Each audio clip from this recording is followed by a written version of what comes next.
Hello नमस्कार दोस्तों, आपका स्वागत है आपके YouTube channel Amit science study में।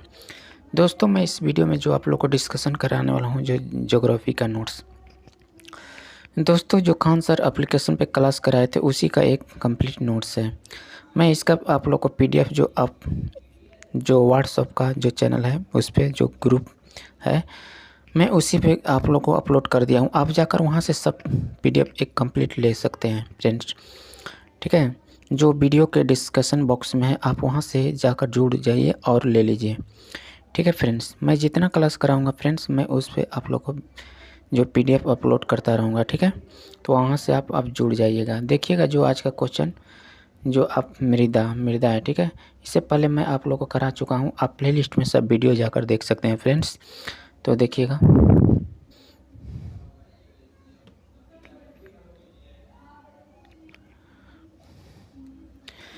फ्रेंड्स, मृदा भूमि की ऊपरी पाई जाने वाली दानेदार परत है जिसका निर्माण मूलभूत से चट्टान विखंडित होने के निम्न वनस्पति और जीवों के सड़ने गलने तथा जलवायु की क्रिया में निर्मित अम्लीय पदार्थ से लाखों वर्षों की प्रक्रिया के बाहर मृदा का रूप लेती है। आगे देख लेते हैं फ्रेंड्स। इसका निर्माण चट्टानों के घिसावट से होता है जिसमें अधिक समय लगता है। मिट्टी के अध्ययन विज्ञान को मृदा विज्ञान जोन कहते हैं। ठीक है, पेडोलॉजी कहते हैं। मिट्टी की 5 परत होती है। इन 5 परतों को मिलाने पर मृदा परिच्छेद या स्तबान प्रोफाइल बनता है। आगे देखते हैं फ्रेंड्स। हॉरिजोन, इसे ह्यूमरस कहते हैं। यह मिट्टी का सबसे ऊपरी भाग होता है। इसमें सर्वाधिक मात्रा में कार्बनिक पदार्थ तथा खाद पाए जाते हैं। यह जंगलों की मृदा में अधिक होता है।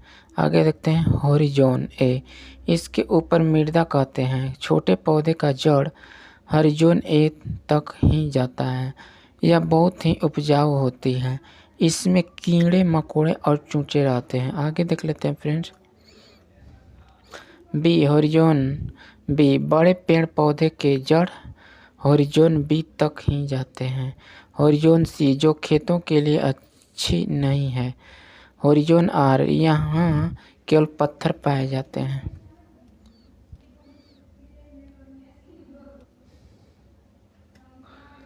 भूगोल के अनुसार मिट्टी के प्रकार। भूगोल के अनुसार मिट्टी को 2 भागों में बांटते हैं, स्थानबद्ध मिट्टी तथा स्थानांतरित मिट्टी। नेक्स्ट देखते हैं फ्रेंड्स।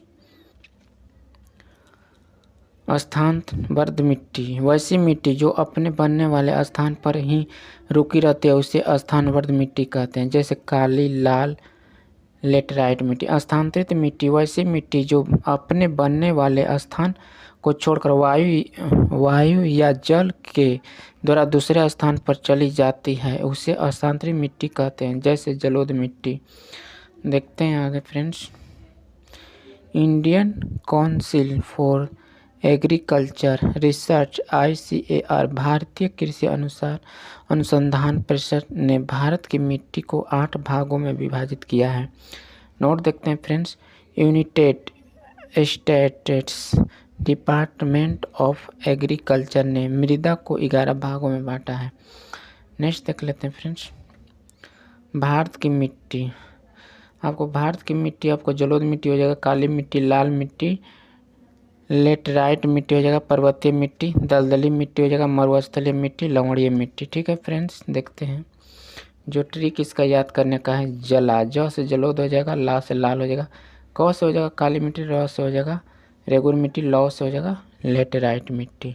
ठीक है फ्रेंड्स, इसका ट्रिक हो जाएगा जो जला कर लौट। भारत में सर्वाधिक जलोढ़ मिट्टी पाई जाती है। ठीक है फ्रेंड्स, आगे देखते हैं जलोढ़ मिट्टी। इसमें दोमट मिट्टी और कछारी मिट्टी कहते हैं। जलोढ़ मिट्टी नदियों द्वारा पहाड़ी क्षेत्र से लाकर मैदानी क्षेत्र में बिछा दी जाती है। जलोढ़ मिट्टी भारत में पाई जाने वाली सर्वाधिक उपजाऊ मिट्टी है। यह 43% क्षेत्र पर पाई जाती है। ये नदी वाले क्षेत्र में देखी जाती है। इसका विस्तार उत्तर भारत में है। यह जलोढ़ में बहुत कम मात्रा में बालू हो तो उसे कॉर्क कहते हैं। जब जलोढ़ में अधिक मात्रा में बालू मिल जाता है तो उसे दोमट कहते हैं। ठीक है फ्रेंड्स, नेक्स्ट देखिएगा। ये मिट्टी धान की खेती के लिए काफ़ी अच्छी मानी जाती है तथा साथ ही गेहूं, मक्का, तिलहन, आलू की खेती की जाती है। क्षेत्र भारत का संपूर्ण उत्तरी मैदान और तटीय मैदान है। प्रचुर चूना पत्थर तथा पोटेशियम प्रचुर मात्रा में पाया जाता है। ठीक है, कमी नाइट्रोजन, फास्फोरस तथा ह्यूमस की कमी है। ठीक है, आगे देखिएगा फ्रेंड्स। काली मिट्टी, इसका निर्माण बेसाल्ट चट्टानों के टूटने फूटने से होता है। इसे लार्वा मिट्टी कहते हैं। इसमें सर्वाधिक मात्रा में ह्यूमस होता है। यह मिट्टी सबसे ज़्यादा जल सोखती है। काली मिट्टी को रेगुर मिट्टी, कपास की मिट्टी और लावा मिट्टी भी कहते हैं। आगे देखते हैं फ्रेंड्स। इस मिट्टी का काला रंग टेटिनीफेरस मैग्नेटाइट की उपस्थिति के कारण होता है। यह कपास तथा गन्ने के उत्पादन के लिए अच्छी है। यह 13% क्षेत्र पर पाया जाता है। क्षेत्र मध्य प्रदेश, गुजरात, महाराष्ट्र, उत्तरी कर्नाटक। आगे देखते हैं। प्रायद्वीप भारत में काली मिट्टी सबसे ज़्यादा पाई जाती है। काली मिट्टी का सबसे ज़्यादा विस्तार महाराष्ट्र में देखने को मिलता है। लाल मिट्टी देखिए फ्रेंड्स। लाल मिट्टी प्रायद्वीप भारत के कम वर्षा वाले क्षेत्र में पाई जाती है। इस मिट्टी का रंग लाल फेरिक ऑक्साइड की उपस्थिति के कारण होता है। इसमें खनिज अधिक पाए जाते हैं। इस मिट्टी में लोहे और सिलिका की अधिकता होती है, किंतु यह खेती के लिए अच्छी नहीं है। आगे देखते हैं फ्रेंड्स। यह मिट्टी तमिलनाडु, आंध्र प्रदेश, नागालैंड, महाराष्ट्र, कर्नाटक के कुछ भाग में पाई जाती है। सबसे ज़्यादा इसका विस्तार तमिलनाडु एवं आंध्र प्रदेश में देखने को मिलता है। यह मिट्टी बाजरे की खेती के लिए उपजाऊ होती है। जब लाल मिट्टी जल सोख लेती है, यानी कि जलयोजित रूप में होती है, तब यह पीली दिखाई पड़ती है। यह 18% क्षेत्र पर पाए जाते हैं। आगे देखते हैं फ्रेंड्स। लेटराइट मिट्टी देखिएगा।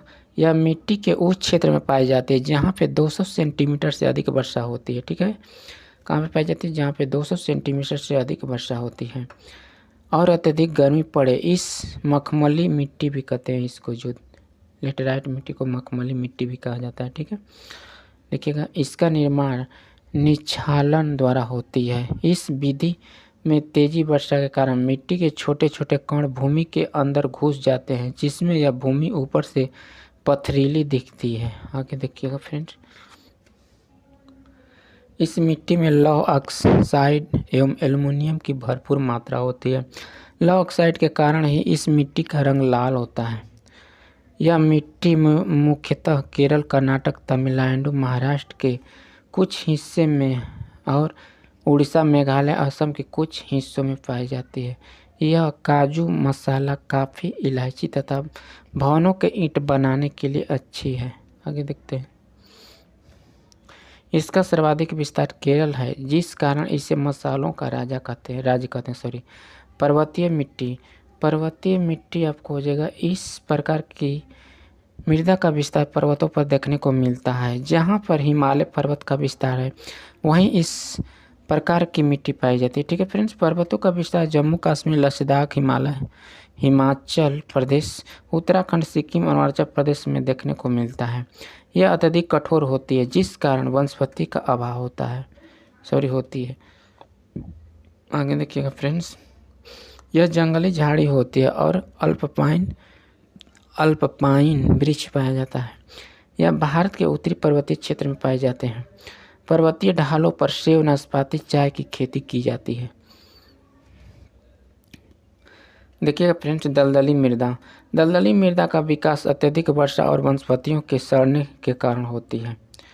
ठीक है, दलदली मृदा में ह्यूमस की मात्रा अधिक होती है। दलदली मृदा का विस्तार मुख्यतः केरल, उत्तराखंड और पश्चिम बंगाल के कुछ क्षेत्रों में देखने को मिलता है। नेक्स्ट देख लेते हैं। मरुस्थलीय बलुई मिट्टी। इस प्रकार की मिट्टी में नमी की कमी होती है। इसकी जल सोखने की क्षमता सबसे कम होती है। इसका विस्तार भारत में मुख्यतः राजस्थान, गुजरात, दक्षिण पंजाब और दक्षिण हरियाणा में देखने को मिलता है। मरुस्थलीय भूमि होने के कारण यहाँ का खाद्यान्न उगना संभव नहीं है। यह मोटा अनाज जैसे बाजरा, ज्वार और सरसों की खेती की जाती है। आगे देख लेते हैं। इस मिट्टी में खजूर, नागफनी, बबूल तथा कटीले झाड़ियाँ होती हैं।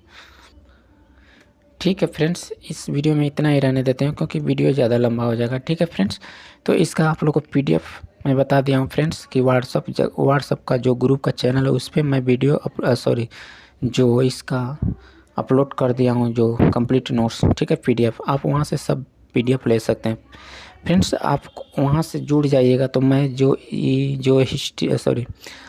ज्योग्राफी को कंप्लीट कराने के बाद आप लोग को कंप्लीट हिस्ट्री कराऊंगा, उसके बाद इंडियन पॉलिटी कराऊंगा, उसके बाद जो साइंस का कंप्लीट कराऊंगा। ठीक है, तो आप जुड़ जाइए उससे। ठीक है फ्रेंड्स, और चैनल पर नए होंगे तो चैनल को प्लीज़ आप सब्सक्राइब कर दीजिएगा फ्रेंड्स। ठीक है, और चैनल को ज़रूर लाइक कर दीजिएगा और दोस्तों के पास ज़रूर शेयर कर दीजिएगा। नेक्स्ट वीडियो में फिर मिलेंगे फ्रेंड्स, तब तक के लिए धन्यवाद।